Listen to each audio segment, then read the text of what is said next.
محمد وآل محمد عليه صل على محمد وآل محمد وارزقنا ووالدينا وأزواجنا وأولادنا وذرياتنا من بعدنا حب محمد وآل محمد اللهم أحينا على ذلك وأمتنا على ذلك واحشرنا في زمرة من أحب محمدا وآل محمد مع محمد وآله يا كريم.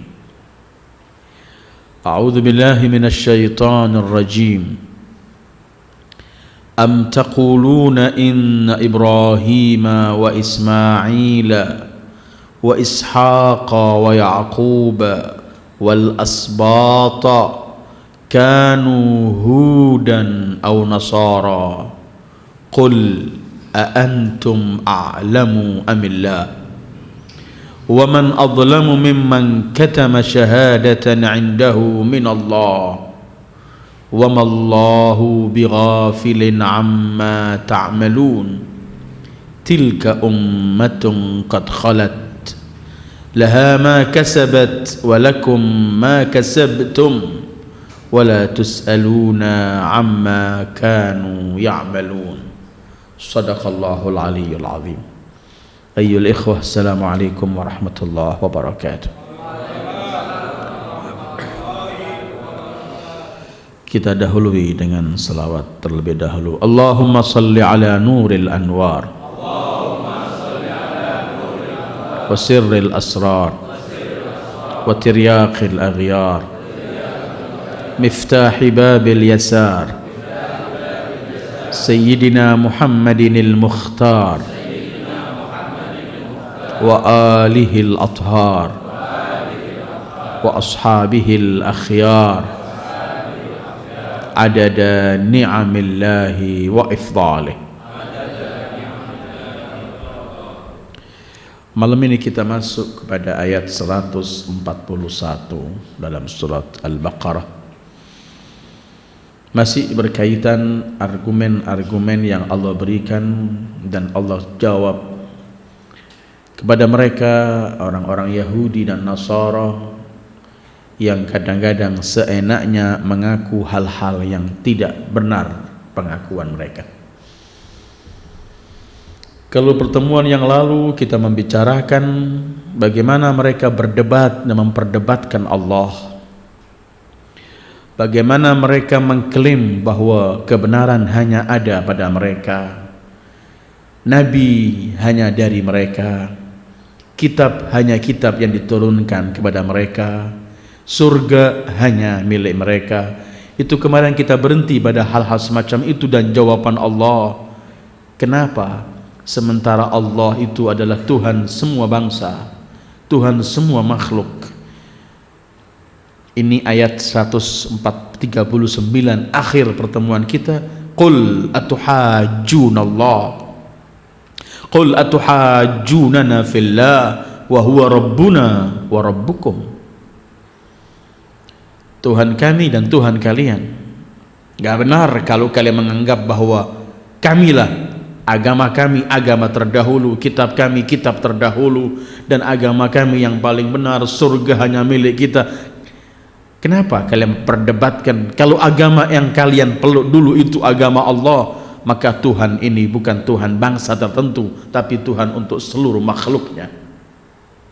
Karena itu kemudian akhir ayatnya, walana a'maluna walakum a'malukum wa nahnu lahu mukhlisun. Malam ini masuk kepada masih ocehan mereka, pengakuan-pengakuan mereka yang palsu.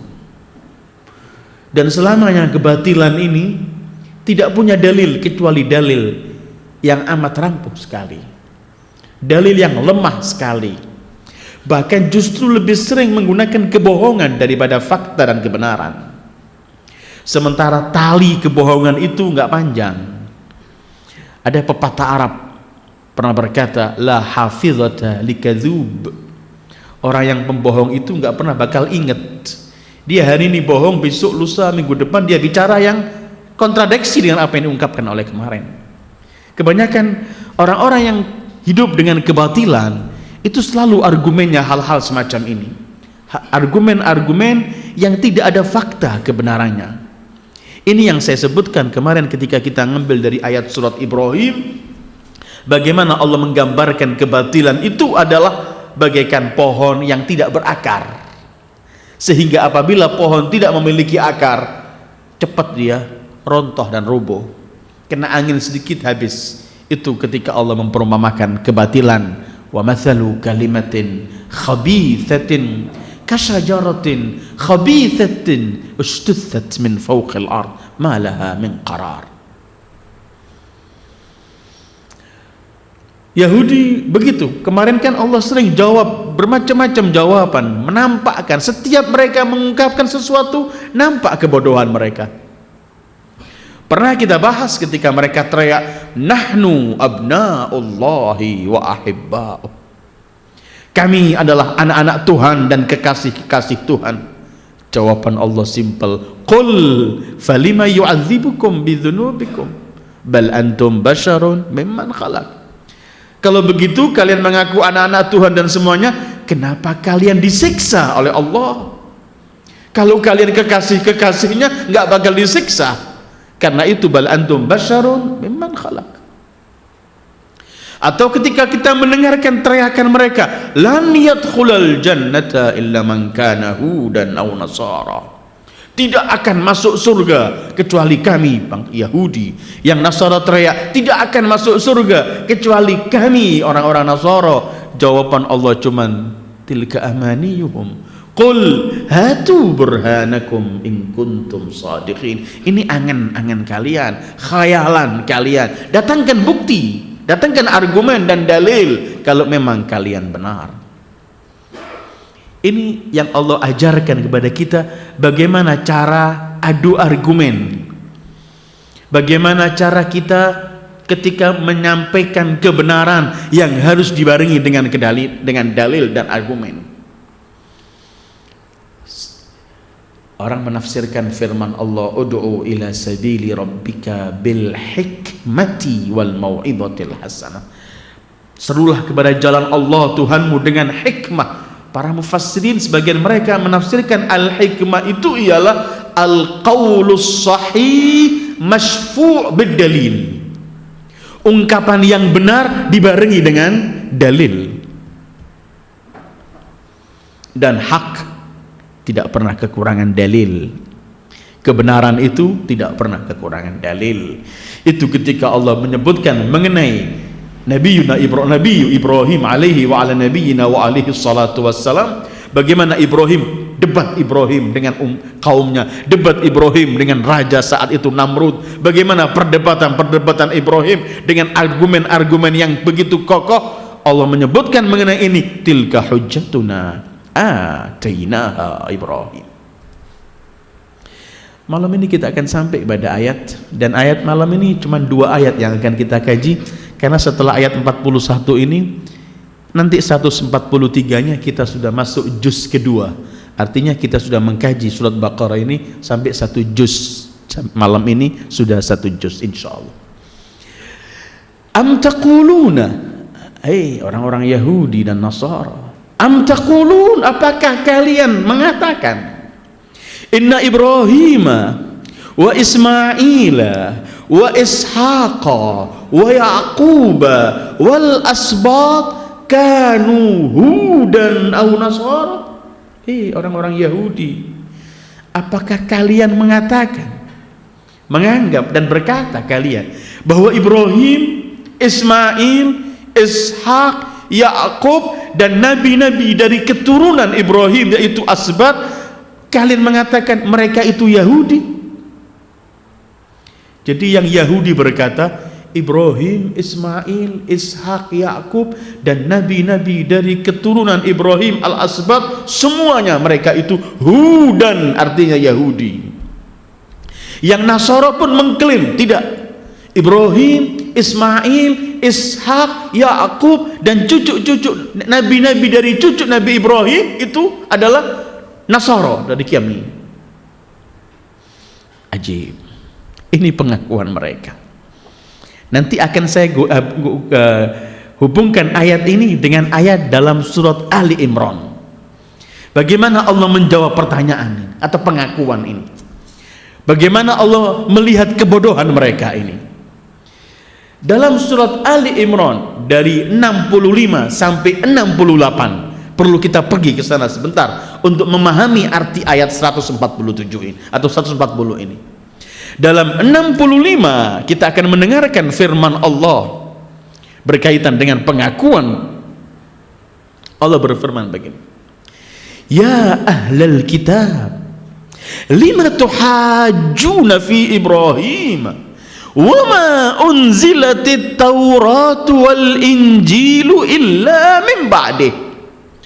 Ahlul kitab, Yahudi dan Nasaranya, kenapa kalian memperdebatkan Ibrahim padahal Tauratnya Musa dan Injilnya Isa itu datangnya jauh setelah Nabi Ibrahim? Kan lucu pengakuan mereka.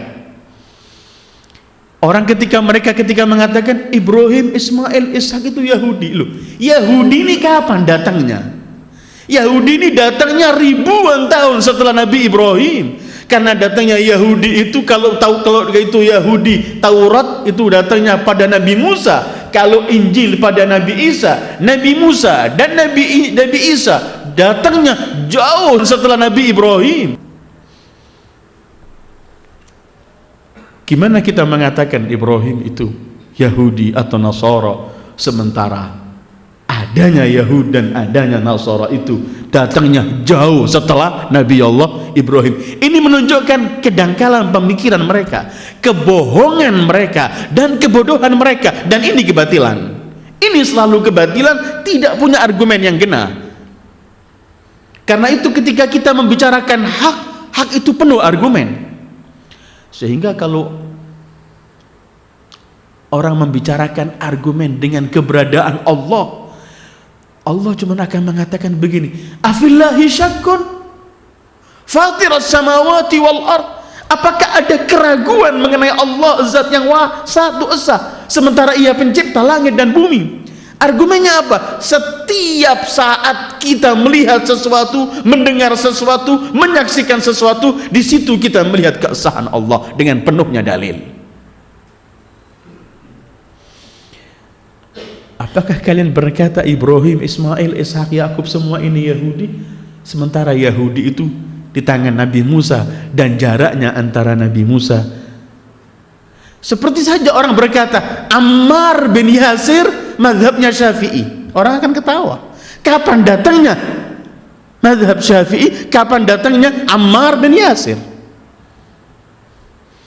Kapan datangnya Nabi Allah Ibrahim? Dan kapan adanya mulai Yahudi dan Nasara? Karena itu Allah berfirman, ya ahlal kitab lima tuhajjuna fi Ibrahim wa ma unzilatit tauratu, sementara Taurat enggak diturunkan, wal injilu, dan Injil illa min ba'dih, kecuali jauh setelah Ibrahim. Karena itu Allah mengakhiri, afala taqilun, tidakkah berakal kalian? Orang bicara, kalau mau bohong coba diatur sedikit kebohongannya, jangan ngawur begini. Sehingga hal-hal, dan ini biasanya kebatilan itu rapuh, gak punya dalil memang. Ya dalilnya ya mengarang-ngarang atau hal-hal yang akan ditertawakan. Karena itu jangan kemudian, lebih baik diam, tidak berargumen daripada mengeluarkan argumen, akan nampak kebodohannya. Karena itu Allah berfirman, afala ta'khilun. Terus 65 ini, ha antum haula'i hajajtum fi malakum bihi ilmun. Ini yang sedang kalian perdebatkan, sesuatu yang kalian fahami. Apa yang mereka fahami? Sosok Nabi Ibrahim, manusia besar. Kalian sudah faham, itu bagus. Ini kalian perdebatkan mungkin masih oke. Tetapi falima tuhajjuna fi ma laysa lakum bihi ilmun. Kenapa kalian berdebat dengan sesuatu yang kalian tidak punya andil sesuatu, tidak punya pengetahuan mengenai sesuatu itu? Kan sangat mengherankan kalau orang berani masuk dalam perdebatan, berani masuk adu argumen dalam sesuatu hal yang dia tidak paham hal itu. Sebenarnya kalau nggak paham kan diem saja. Daripada kalau nggak paham maksa bicara. Iya, seperti kita lihat dalam kehidupan kita hari-hari ini. Tambah banyak orang yang nggak layak untuk bicara karena nggak mengetahui hal itu, tambah menjadi rumit dan ribet umat ini. Sehingga banyak orang mengatakan tampilnya para pakar menjadi tambah sulit. Karena kadang-kadang ini tambah membuat semrawut, karena mereka memaksakan diri menamakan sebagai pakar dan memahami padahal nggak memahami. Itu disebutkan oleh Al-Imam Ali bin Abi Thalib, "Lau sakata man la ya'rifu saqatal khilaf." Coba orang yang nggak tahu itu diem, selesai perselisihan. Yang membuat perselisihan rumit ini yang tidak tahu ikut bicara. Ini kata Allah, kalau antum ketika masih adu argumen mengenai sesuatu yang masih kalian fahami, oke. Tetapi falima tuhajuna fima laisa lakum bihi ilm. Kenapa kalian memperdebatkan sesuatu yang kalian tidak punya pengertian sama sekali di situ? Ada orang bisa membuat roket, bisa membuat rudal, roket, bisa membuat hal-hal yang canggih. Terus orang yang nggak tahu apa-apa, nggak sekolah kanan kiri, terus dia berkata, saya lebih pandai dari Anda. Orang ini kan nggak perlu diladeni, karena nampakkan kebodohannya. Atau ujung-ujung ada orang datang pada kita mengatakan, saya tahu apa yang paling Anda herani, yang paling Anda senangi. Saya tahu apa yang paling menyenangkan diri Anda, yang bisa memarahkan Anda, yang bisa membuat Anda senang. Saya ini, hati saya yang tahu, bukan Anda, begitu. Seakan-akan begitu. Karena itu nanti jawabannya Allah ini sangat aneh, mengaku sesuatu yang dia tidak mengetahui halnya, karena pasti pengakuannya akan nampak kebodohannya. Falima tuhajuna fima laysa lakum bihi ilm. Kalau tadi Allah mengatakan afala ta'qilun, ayat 66-nya wallahu ya'lamu wa antum la ta'lamun. Allah Maha mengetahui dan kalian tidak mengetahui. Yang tidak tahu seharusnya cuman mendengar dari yang tahu. Seluruh manusia ini di hadapan Allah tidak mengetahui apa-apa. Karena itu nanti dalam ayat 140 yang sedang kita kaji, nanti ada pertanyaan Allah, antum a'lamu amillah. Kamu ini lebih tahu atau Allah? Ini kalian ini memberitahu Allah karena lebih tahu dari Allah atau bagaimana? Antum a'lamu amillah. Karena itu akhir ayat ini, wallahu ya'lamu wa antum. Enak sekali mereka kemudian mengaku Nabi Ibrahim semua itu adalah Yahudi. Yang Nasara mengaku Nabi Ibrahim ini Nasara. Apa tidak malu kapan adanya Nasara, kapan adanya Yahudi, dan kapan Nabi Ibrahim yang begitu jauh? Ujung-ujungnya seperti yang kita ungkapkan dalam beberapa minggu yang lalu, dan minggu lalu juga dibahas. Ujung-ujungnya mereka ingin berebut mengenai Nabi Ibrahim, tapi akhirnya keliru. Kalau mereka sudah mengetahui keagungan Ibrahim, kebesaran Nabi Allah Ibrahim, mereka sebenarnya nggak perlu merebut siapa Ibrahim, milik kita atau tidak. Semestinya yang mereka sibukkan ialah bagaimana mengambil dari Ibrahim untuk diwujudkan dalam kehidupan mereka. Bagaimana mengambil agama Ibrahim, bagaimana mengambil ketentuan-ketentuan Nabi Allah Ibrahim, bukan cuma langsung mengaku Ibrahim dari kita. Nanti akhir ayatnya kan masih ada tilka, seakan-akan Allah menjawab, oke, anggap Ibrahim dari kalian, terus apa manfaatnya kalau kalian berseberangan dengan apa yang dibawa oleh Ibrahim? Anggap benar pengakuan kalian, walaupun itu salah, tapi anggap benar. Kalau memang benar-benar Ibrahim dari kalian, wahai Yahud atau Nasara, terus apa manfaat kalian sementara kalian berseberangan dengan Nabi Allah Ibrahim dalam semua ketentuannya? Wallahu ya'lamu wa antum la ta'lamun. 67-nya, ma kana Ibrahimu Yahudiyan wala Nasraniyan walakin kana hanifan muslima wa ma kana minal musyrikin.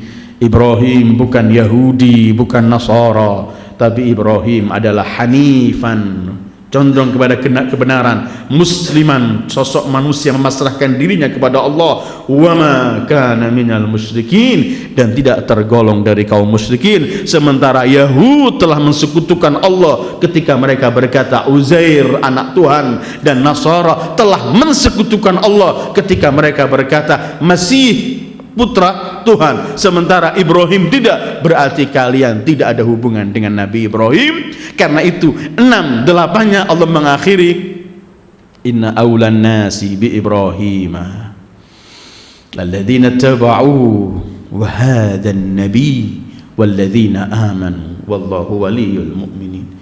Kalau Ibrahim, mereka mengaku dari Yahud dan Nasara, keliru. Memang datangnya Taurat dan Injil setelah Ibrahim. Kalau mereka merebut semua Ibrahim, atau mereka akhirnya mengatakan kami pun penerus Ibrahim, Ibrahim seperti kita. Kalau Allah menolak semua ini, sebenarnya Ibrahim ini milik siapa? Sebenarnya siapa yang paling dekat dengan Ibrahim? Siapa yang mampu dinisbatkan memang dia benar-benar pengikut Ibrahim ini siapa? 68 Ali Imran Allah menjawab, orang yang paling patut, yang paling dekat, paling patut, paling layak untuk dikatakan pengikut Ibrahim adalah yaitu orang-orang yang hidup di zaman Nabi Ibrahim dan beriman bersama Nabi Ibrahim di zaman beliau. Zaman beliau. Kalau sekarang wahadzan nabi, dan ini Sayyidul Wujud Muhammad, dan orang-orang yang beriman bersama Sayyidul Wujud Muhammad ini adalah penerus pengikut Nabi Allah Ibrahim alaihi wa ala nabiyina wa alaihi salatu wassalam. Am taquluna inna Ibrahima wa Ismaila wa Ishaqa wa Yaquba wal asbata kanu hudan aw nasara. Jawaban Allah, a antum a'lamu amillah.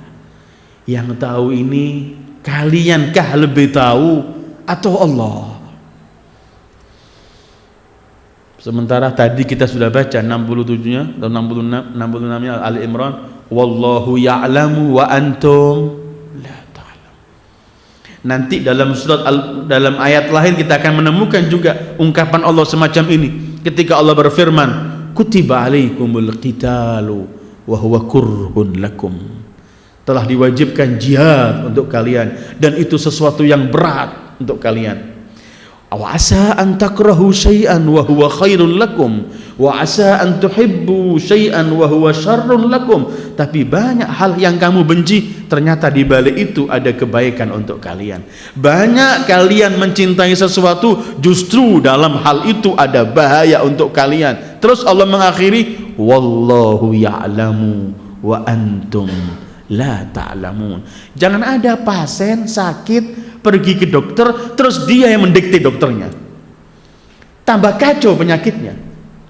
Semestinya dia duduk di hadapan dokter mendengarkan apa hasil pemeriksaan yang dia, dokter ini ada belajar menekuni ilmu itu bertahun-tahun, dengarkan apa sebenarnya penyakitnya.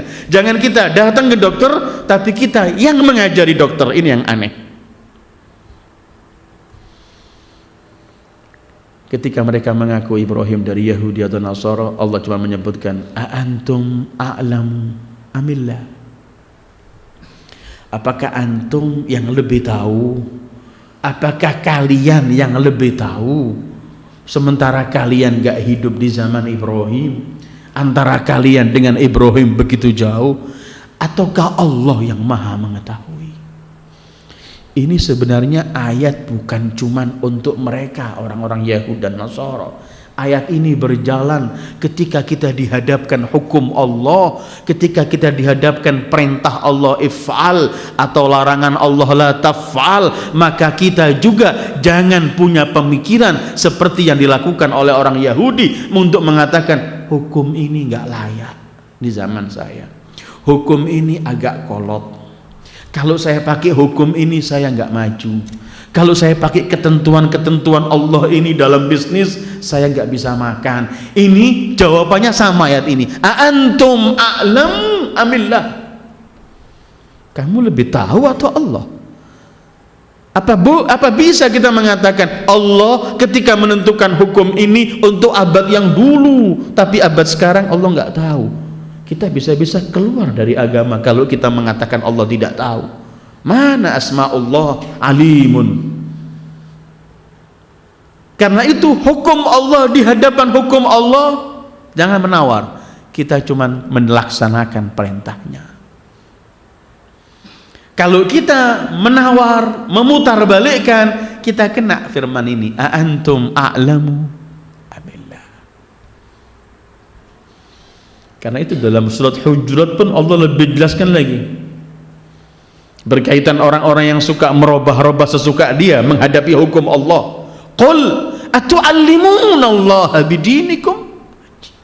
Katakan wahai pribadi mulia Sayyidul Wujud Muhammad, apakah kalian mengajari Allah terhadap agamanya sendiri, agama Allah ini, dari dia agama ini, terus kalian mengajari yang ini jangan, yang ini lakukan, yang ini kurang ideal, yang ini enggak.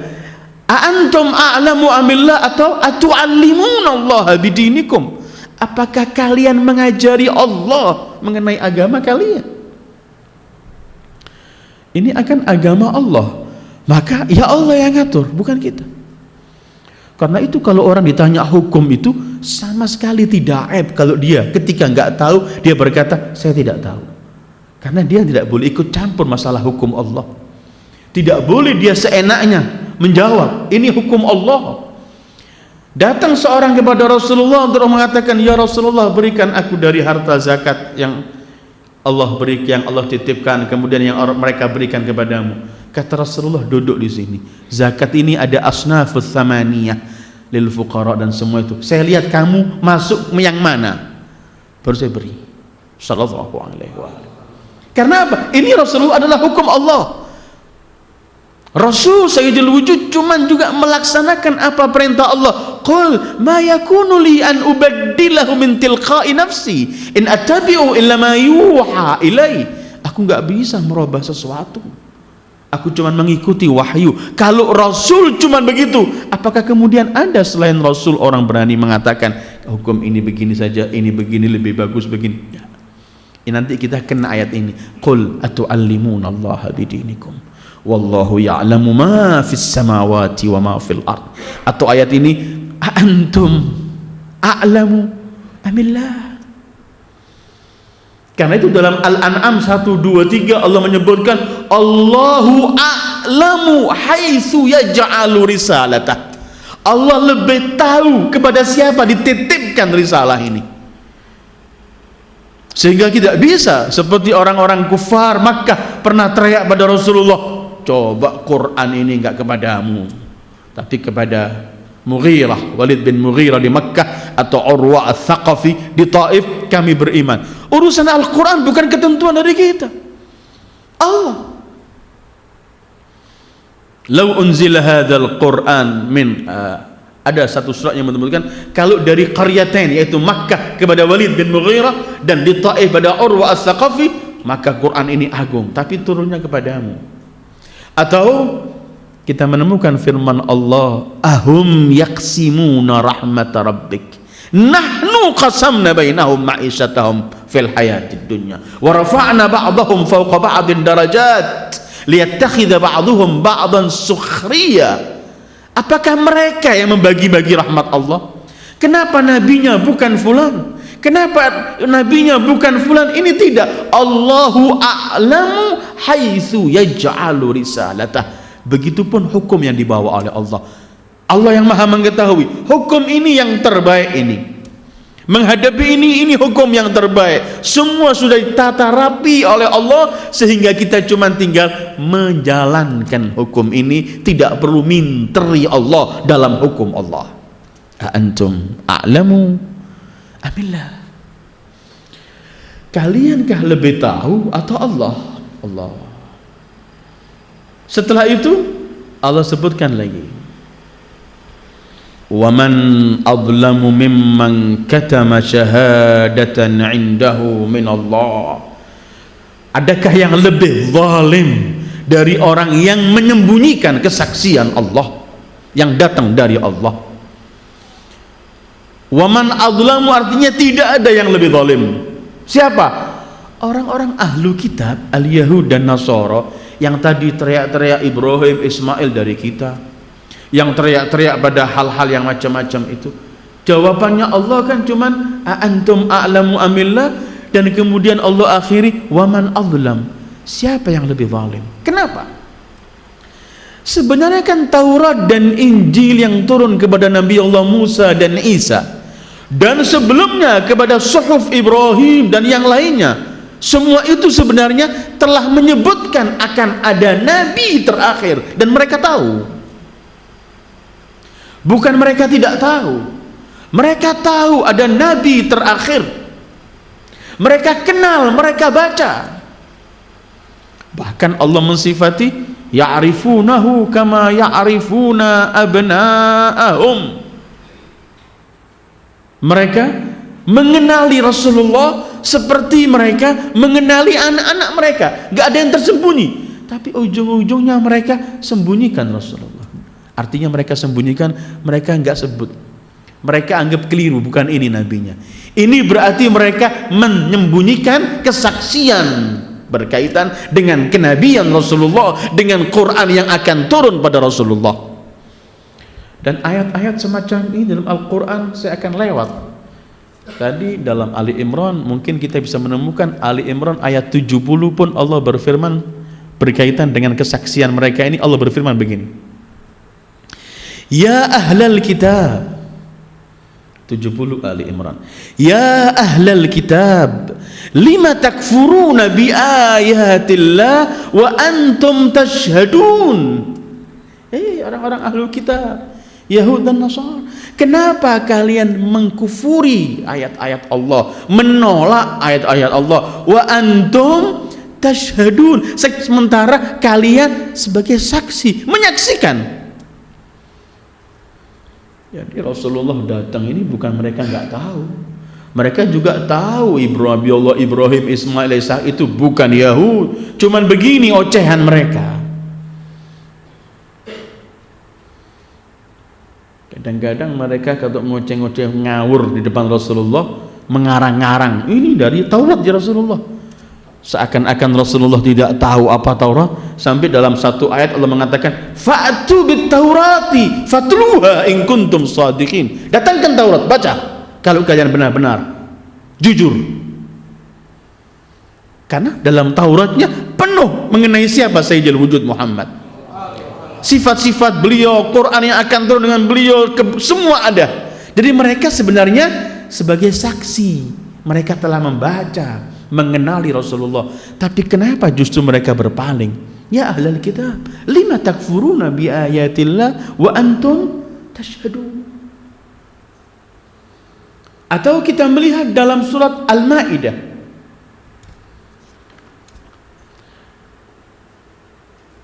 sebelum Maidah kita masih ke Ali Imran 99, juga ayatnya hampir sama semacam itu.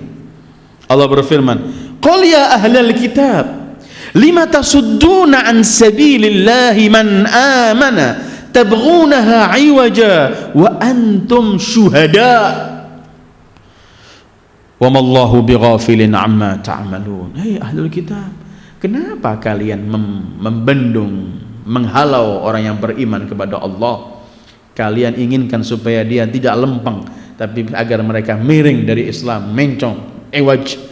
Sementara antum syuhada, antum sebagai saksi mengenai kenabian Sayyidul Wujud Muhammad, mengenai kebenaran yang dibawa Rasulullah, antum saksi. Ajib, yang jadi saksi yang paling pertama berpaling. Semestinya mereka harusnya menjadi pertama yang beriman, tetapi malah awwala, mereka manusia, orang-orang yang pertama menolak kedatangan Sayyidul Wujud Muhammad. Karena itu kemudian Allah menyebutkan orang tidak tahu diberitahu, ketika tidak tahu mengingkari mungkin karena nggak tahu. Tapi mereka ini bukan nggak tahu, tahu sebagai saksi. Mutlak mereka tahu. Walidzalik Allah menyebutkan wa antum tashhadun atau wa antum syuhada, kalian sebagai saksi.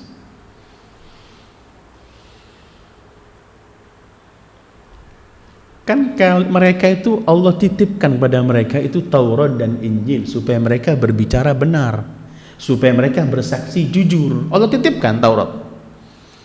Jadi kalau Taurat itu oleh Allah setelah Nabi Allah Musa, penerusnya harus selesai adalah para ahbar, dititipkan para ulama mereka. Begitu juga Injil. Kecuali Al-Quran Allah nggak titipkan pada siapa-siapa. Al-Quran Allah yang menurunkan, Allah yang menjaga. Tapi kalau kitab sebelumnya itu Allah titipkan agar mereka jaga sebagai saksi.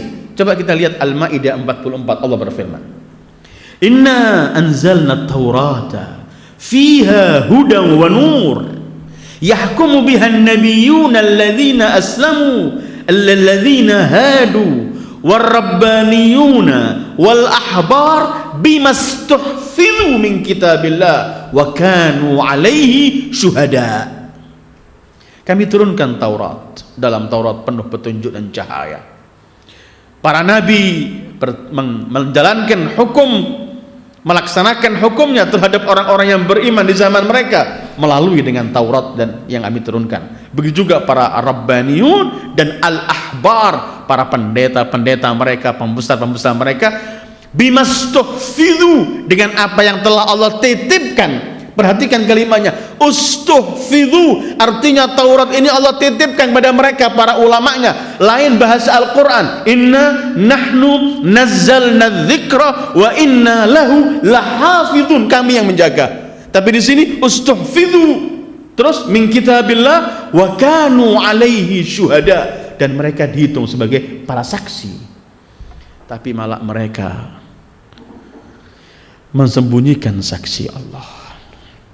Karena itu dalam hadis Rasulullah sallallahu alaihi wa alihi, termasuk dosa besar adalah kitman syahadah atau syahadatu zur. Saksi palsu itu dosa besar dalam Islam. Atau kita tahu sesuatu tapi kita nggak mau bersaksi.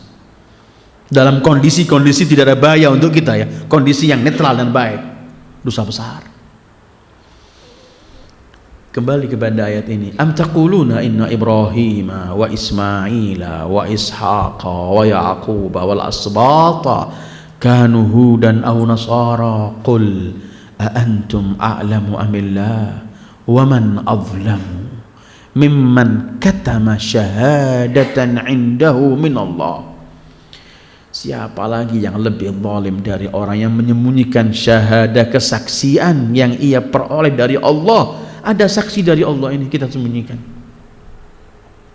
Gak boleh orang menyembunyikan kebenaran. Kebenaran bukan milik golongan tertentu, milik pribadi. Kebenaran milik Allah, dan kita harus biarkan kebenaran itu dipegang, dipeluk, diikuti oleh hamba-hamba Allah. Tidak boleh kebenaran ini kita iring, kita giring dengan sesuai keinginan kita. Tidak boleh kita jual kebenaran, atau kita sembunyikan kebenaran, atau kita robah kebenaran, atau kita tolak kebenaran. Tidak boleh. Kebenaran apa adanya dari Allah. Ini hak. Itu kalau Rasulullah menyampaikan kebenaran, Allah memerintahkan qulil haqqu min rabbikum faman syaa'a falyu'min wa man syaa'a falyakfur.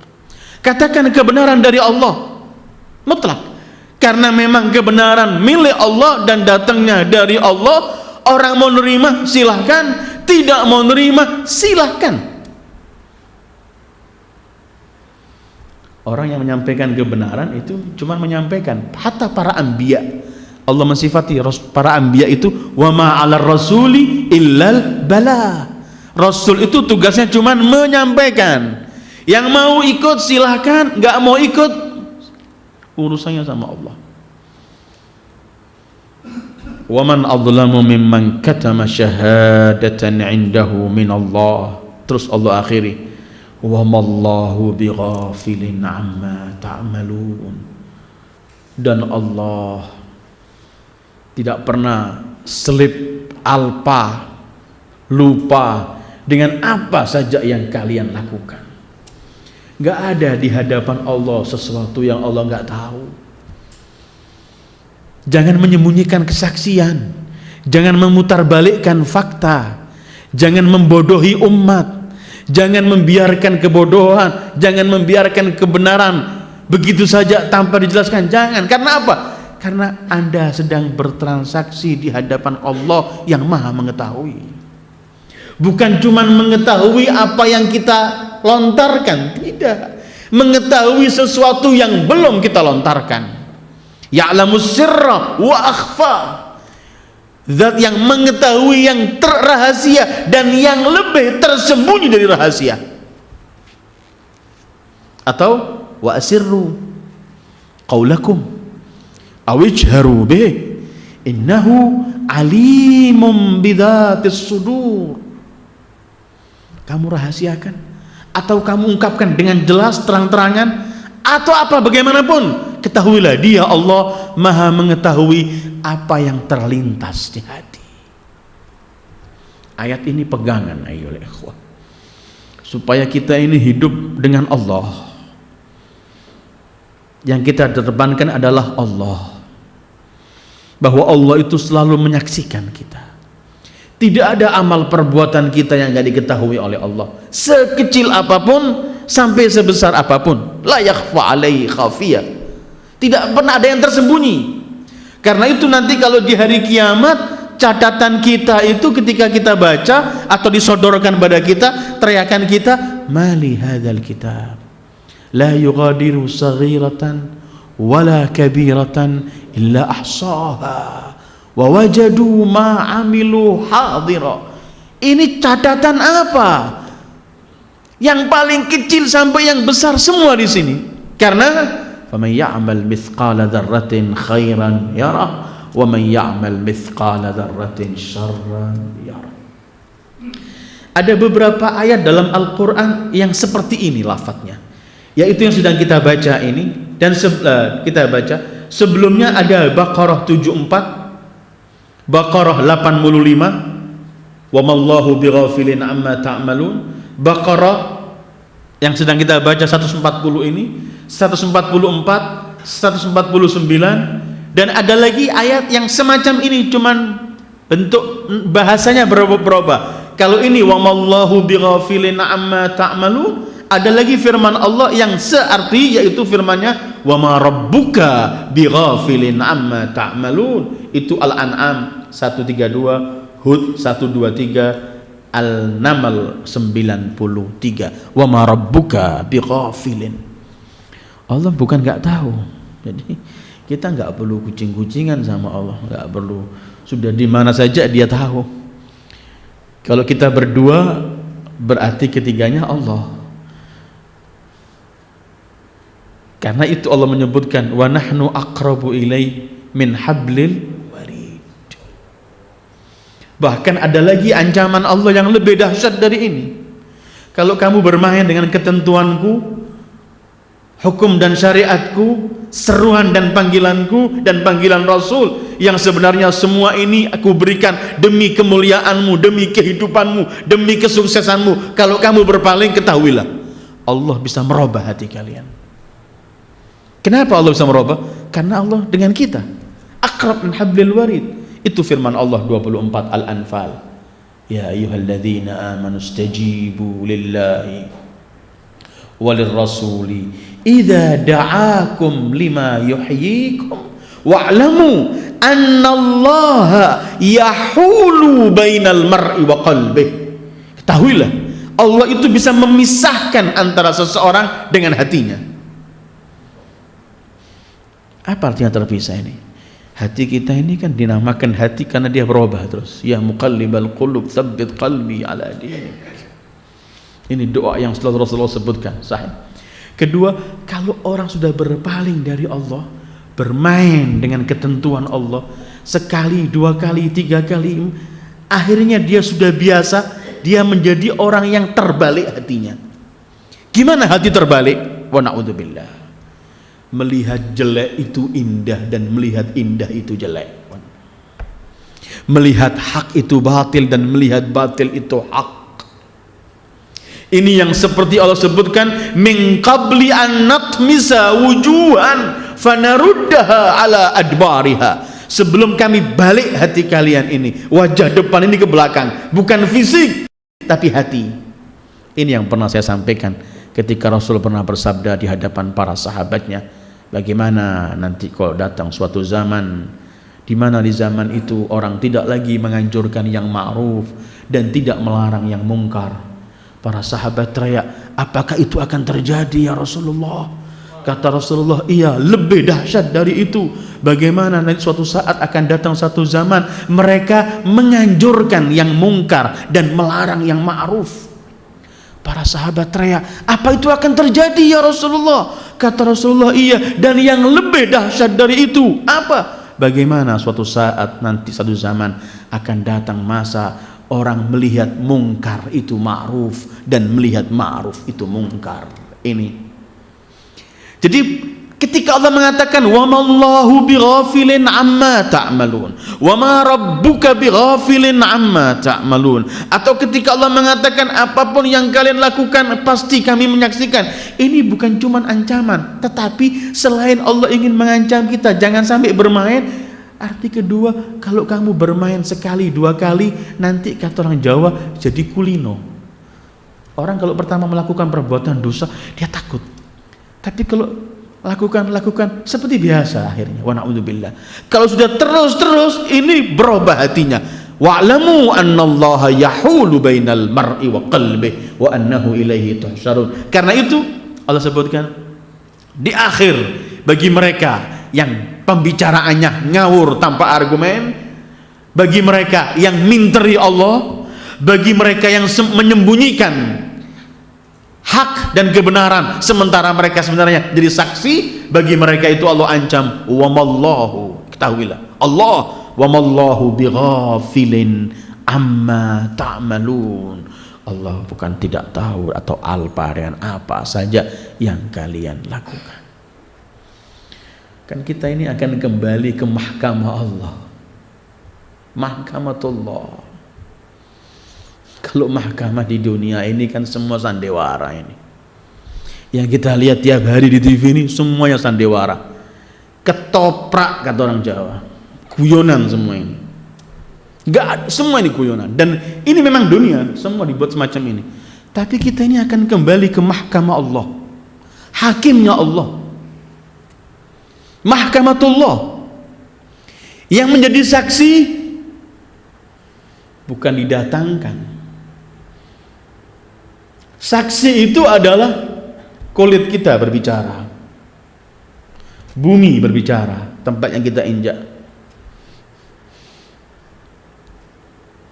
tangan-tangan berbicara, nakhtimu ala afwahihim wa tukallimuna aydihim wa tashhadu arjuluhum, kaki-kaki bersaksi bima kanu yaksibun, tidak ada orang bisa lari. Ini mahkamah, ini yang disebut wa mallahu bighafilin amma ta'malun. Ketahui Allah enggak akan ada semuanya akan sampai di mahkamah Allah. Kita akan disidang di hadapan Sayyidil Wujudi Muhammad. Kalau kita mencintai Rasulullah, mencintai Zahra, kita akan malu dihadapkan ketika kita dinampakkan kejelekan kita di hadapan mereka. Kita menangis saat ini di sini. Nanti kita akan dihadapkan kepada orang yang kita cintai. Kita ini nggak senang melakukan kejelekan, tapi satu contoh, orang ini nggak senang melakukan kejelekan kalau masih punya naluri dan fitrah waras. Tapi karena dia manusia, punya syaitan, punya hawa nafsu, kadang-kadang tergelincir.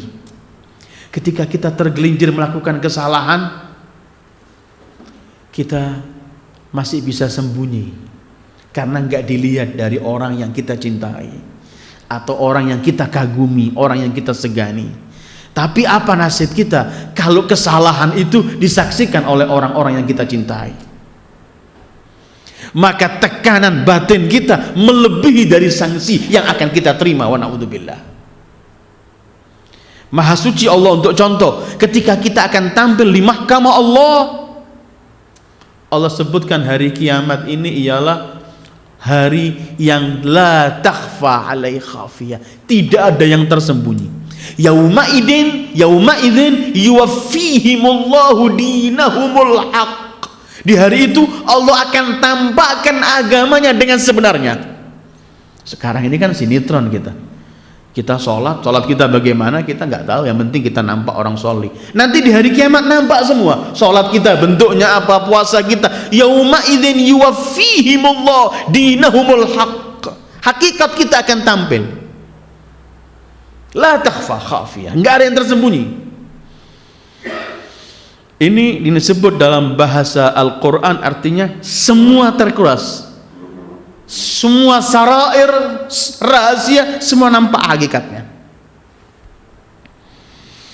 Wa mallahu bighafilin amma ta'malun. Kemudian Allah akhiri ayat ini seperti ayat sebelumnya, yaitu firman Allah, tilka ummatun qad khalat. Itu umat yang telah lalu dan berjalan. Laha ma kasabat, bagi mereka apa yang pernah mereka lakukan. Walakum ma kasabtum, bagi kalian apa yang kalian lakukan. Wala tus'aluna amma kanu ya'malun, kalian tidak akan diminta pertanggungjawaban oleh Allah, nggak akan ditanya mengenai mereka orang-orang sebelum kita apa yang mereka lakukan. Allah nggak tanya. Allah nggak tanya pada mereka apa yang kita lakukan. Allah pun tidak akan tanya kepada kita mengenai apa yang mereka lakukan. Mereka memikul resiko. Kalau baik mereka mendapatkan amalan pahalanya, kalau jelek mendapatkan sanksinya. Kita menghadapi amalan kita sendiri. Ada yang menyebutkan karena ayat ini sebelumnya juga, yaitu 134 sudah disebut oleh Allah, tilka ummatun qad khalat laha ma kasabat walakum ma kasabtum wala tus'aluna amma kanu ya'malun. 134, di sini 141 diulangi lagi.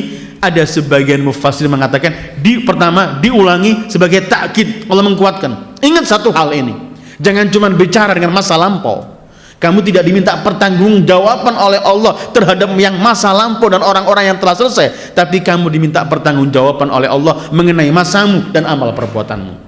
Arti kedua, mereka menyebutkan bahwa tilka ummatun yang 134 itu berkaitan, yang disebut adalah mengenai Nabi Ibrahim dan Ismail semuanya. Mereka para anbiya telah mereka melakukan. Kalian jangan cuma bangga mereka menisbatkan kalian punya hubungan dengan para nabi itu. Tapi kalau ayat 141 ini berkaitan dengan para umat yang kalian menganggap mereka itu Yahudi dan Nasara. Kalian jangan cuma bangga merebut nabi, merebut umat-umat terdahulu, tapi kalian koreksilah amal kalian karena mereka telah lewat. Apakah nggak boleh disebut kebaikan atau kejelekan? Tidak, bukan itu maksudnya. Kita menyebutkan orang-orang terdahulu. Al-Quran penuh dengan cerita umat-umat terdahulu, nabi-nabi terdahulu, untuk kita ambil, untuk kita ikuti kebaikannya. Tetapi kita tidak boleh hanya hanyut membicarakan mereka, sementara perilaku kita tidak mengikuti perilaku keindahan yang pernah mereka lakukan. Enggak, itu kita enggak dapat pahala. Tapi kalau kita menyebutkan kebaikan mereka, kemudian kita mengikuti jejak mereka, kebaikan mereka, itu fabiha wa ni'mat. Supaya kita nanti tampil di hadapan mahkamah Allah ini, Allah minta pertanggungjawaban mengenai yang kita lakukan. Kita supaya tidak cuma berdiri, supaya kita bukan cuma kita membicarakan sejarah, tapi kita membicarakan sejarah masa lampau itu untuk kita ambil pelajaran di masa kita saat ini, dan kita mengatur strategis di masa yang akan datang. Tilka ummatun qad khalat laha ma kasabat walakum ma kasabtum wala tus'aluna amma kanu ya'malun. Dari ayat ini kita bisa mengetahui bahwa Allah ini cuma minta pertanggungjawaban amal perbuatan kita kelak di mahkamahnya, sekecil apa sampai sebesar apa. Karena itu persiapkan bahwa kita semua akan ke mahkamah Allah itu, dan Allah wa ma rabbuka bighafilin amma ta'malun, dan Allah itu wa mallahu bighafilin amma ta'malun, dan semua amal perbuatan akan nampak pada hakikat aslinya. Karena itu persiapkan untuk ditanya. Allah nggak tanya mereka, tapi tanya antum, begitu. Persiapkan dirimu untuk menghadapi pertanyaan demi pertanyaan. Bagaimana persiapannya? Mengikuti yang telah ditentukan oleh Sayyidil Wujudi Muhammad sallallahu alaihi wa alihi, karena cuman itu kelak yang akan memperoleh, dengan itu kita kelak akan memperoleh jawaban demi jawaban dan akan lolos dari mahkamah Allah. Ayyul ikhwah, sampai sini selesai. Artinya kajian surat Baqarah kita sekarang sudah sampai 1 juz. Minggu depan kita akan sampai kepada juz kedua, yaitu sayaqulus sufaha'u minan nasi ma wallahum an qiblatihim allati kanu 'alaiha. Wa sallallahu ala khairi khalqi Muhammad wa alihi ajma'in. Wassalamu alaikum warahmatullahi wabarakatuh.